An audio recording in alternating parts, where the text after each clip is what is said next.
आप सबका अपना चैनल बारिश स्टडी पॉइंट पर बहुत बहुत स्वागत है। तो आइए हम देखते हैं कि यूपी टेट की एग्जाम की दृष्टि से अति महत्वपूर्ण हिंदी के 15 क्वेश्चन ऐसे ललन टॉप रचनाएं एवं रचनाकारों को। पहला प्रश्न हम शुरू करते हैं। पहला प्रश्न आपका यहाँ पर है कि चिंतामणि किसका निबंध संग्रह है? बाल मुकुंद गुप्त, हजारी प्रसाद द्विवेदी, रामचंद्र शुक्ल या श्याम सुंदर दास। तो चिंतामणि निबंध संग्रह यहाँ पर ऑप्शन नंबर सी सही हो जाएगा, रामचंद्र शुक्ल का है। रामचंद्र शुक्ल का चिंतामणि निबंध संग्रह है। तो यहाँ पर आप पहला प्रश्न देख चुके हैं। दूसरा प्रश्न हम देखते हैं।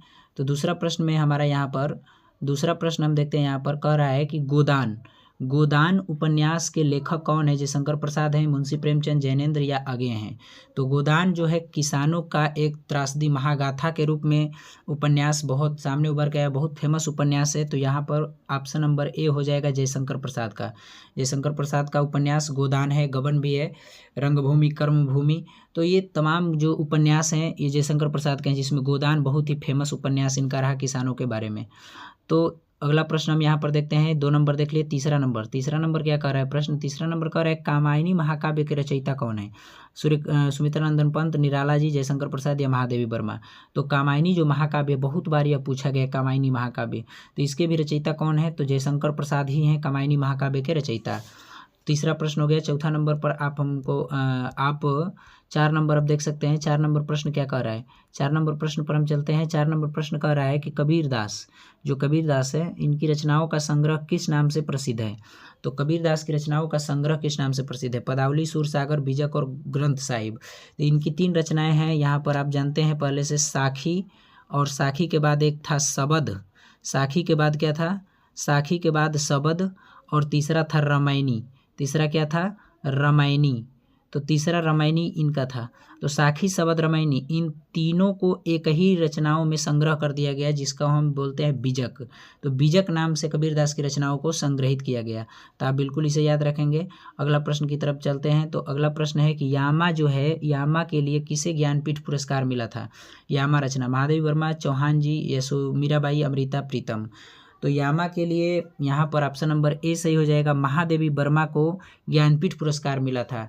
यहाँ पर सांध्य गीत, निर्जा, इनकी जो है अतीत के चलचित्र, ये तमाम रचनाएं महादेवी वर्मा की हैं। तो यामा के लिए इन्हें ज्ञानपीठ पुरस्कार मिला था महादेवी वर्मा को। तो ये हो गया 5 नंबर प्रश्न। 6 नंबर पर चलते हैं।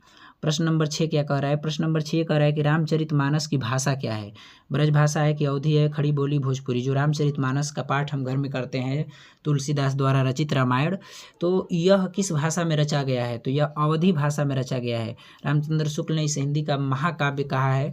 हिंदी का सबसे बड़ा महाकाव्य रामचरितमानस को अवधी भाषा में, और अवधी का भी सबसे बड़ा महाकाव्य माना जाता है। तो अवधी भाषा में रामचरितमानस की रचना हुई थी तुलसीदास द्वारा। अगला प्रश्न हम देखते हैं 7 नंबर की मधुशाला के रचयिता कौन है? माखनलाल चतुर्वेदी, हरिवंश राय बच्चन, बालकृष्ण नवीन या रामधारी सिंह दिनकर। तो मधुशाला के रचयिता यहाँ पर ऑप्शन नंबर आपका बी सही हो जाएगा, हरिवंश राय बच्चन। हरिवंश राय बच्चन का मधुशाला, मधुबाला, मधुकलश, यह 3 रचनाएं आपको बिल्कुल याद रखना है। और टेट की दृष्टि से यहाँ पर इस 15 क्वेश्चन में से बिल्कुल आपको 2 से 4 नंबर देखने को जरूर मिलेंगे। तो अब वीडियो में अंत तक बने रहें। हम आपसे 5 से 6 मिनट में पूरा वीडियो कवर करने वाले हैं, और यहाँ से आपके 2 से 3 नंबर बिल्कुल पक्का करने वाले हैं। तो ये हो गया मधुशाला, मधुबाला, मधुकलश, तीनों के रचनाकार हरिवंश राय बच्चन हालावादी कवि माने जाते हैं। अगला प्रश्न हम देखते हैं। अगला प्रश्न क्या कह रहा है? अगला प्रश्न 8 नंबर क्या कह रहा है कि पृथ्वीराज रासो किस काल की रचना है और इसके कवि कौन है?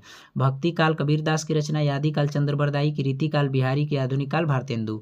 यानी कि काल और कवि दोनों बताना है। तो यहाँ पर पृथ्वीराज रासो को आपको पता है पृथ्वीराज चौहान के राज दरबारी कवि माने जाते थे, चंद्रबरदाई। तो आदिकाल ऑप्शन नंबर बी सही हो जाएगा। आदिकाल के कवि चंद्रबरदाई जो पृथ्वीराज रासो के दरबारी कवि थे, उनके द्वारा रचित पृथ्वीराज रासो है। तो पृथ्वीराज रासो चंद्रबरदाई द्वारा रचित है। अगला प्रश्न हम यहाँ पर देखते हैं 9 नंबर क्या कह रहा है कि कुरुक्षेत्र किसकी प्रसिद्ध काव्य रचना है? रामधारी सिंह दिनकर, मैथिली शरण गुप्त, सुमित्रानंदन पंत या जगन्नाथ दास रत्नाकर। तो कुरुक्षेत्र किसकी रचना है बिल्कुल बताना है आपको। तो यहाँ पर ऑप्शन नंबर ए बिल्कुल सही हो जाएगा, रामधारी सिंह दिनकर। उर्वशी, रेणुका, हुंकार, कुरुक्षेत्र, रश्मि रथी, ये सब किसकी रचना है? तो रामधारी सिंह दिनकर की रचना है। बिल्कुल आपको याद रखना है, कुरुक्षेत्र रामधारी सिंह दिनकर। तो दिनकर जी की यह रचनाएं हैं। अगला प्रश्न हम देखते हैं 10 नंबर ये कह रहा है साकेत महाकाव्य के लेखक कौन है? अयोध्या सिंह उपाध्याय, हरिऔध मैथिली शरण गुप्त या श्रीधर पाठक या सिया राम शरण गुप्त। तो साकेत महाकाव्य के लेखक कौन है यहाँ पर? तो यहाँ पर ऑप्शन नंबर बी बिल्कुल सही हो जाएगा, मैथिली शरण गुप्त। मैथिली शरण गुप्त द्वारा रचित साकेत महाकाव्य है।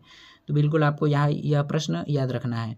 अगला प्रश्न हम देखते हैं, ये 10 नंबर हो गया। 10 नंबर के बाद हम देखते हैं 11 नंबर। तो 11 नंबर प्रश्न क्या कह रहा है? 11 नंबर कह रहा है तितली और कंकाल किसकी रचनाएं हैं?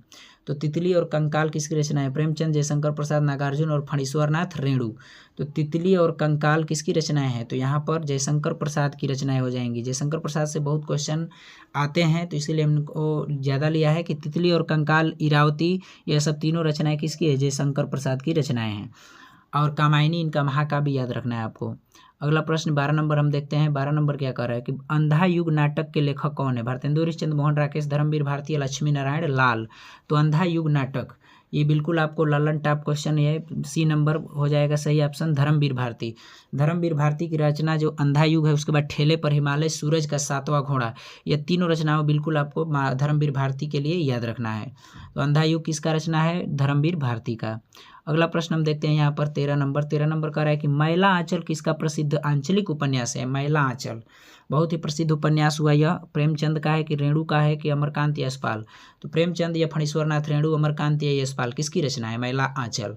तो यहाँ पर बिल्कुल बी बहुत सही आंसर हो जाएगा। फणीश्वरनाथ रेणु का मैला आंचल बहुत ही प्रसिद्ध और आंचलिक उपन्यास माना जाता है। यहाँ पर इनकी रचना है मैला आंचल उपन्यास।